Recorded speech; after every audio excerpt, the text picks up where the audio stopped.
नहीं यार, नेपाल क्यों ये गलती दोहराता है? सब नेपाल को पता है कि ये गलती दोहराने का चलते हम लोग कितना मैच हार जाते हैं, फिर भी नेपाल लगातार वही गलती दोहराता है और मैच को हार जाता है।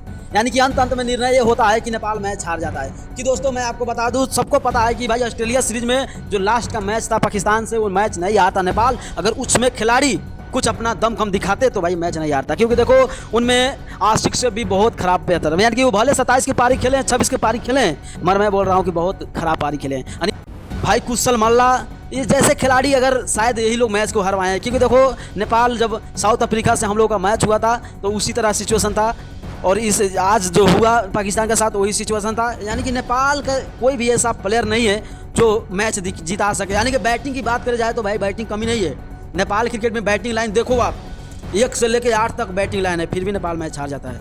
यानी कि एक होता है कि बॉलिंग अच्छा नहीं था, मगर बॉलिंग बेहतर होते होते भी मैच नेपाल हार गया। तो कारण क्या है अपना जरूर राय कमेंट कीजिएगा। क्योंकि देखो नेपाल जब मैच हारता है ना, तो भाई इनके फैंस के इमोशन जुड़े होते हैं। यानी कि फैंस सबका इमोशन से जुड़े होते हैं, उनके साथ होते हैं, और मैच जब हारता है नेपाल तो भाई पूरे फैंस का जो होता है ना वो सब टूट हो जाता है। तो इसीलिए मैं दोस्तों कि नेपाल को बेहतर से बेहतर करना होगा और मैच को लगातार जीतना होगा। आप लोग क्या लगता है कि आने वाला जो सीरीज है, प्रेस्टी मैच है ऑस्ट्रेलिया में, उस मैच जीतेगा या नहीं? अपना राय जरूर कमेंट कीजिएगा। अगर नए होंगे तो चैनल को सब्सक्राइब कर पेज जरूर फॉलो कीजिएगा।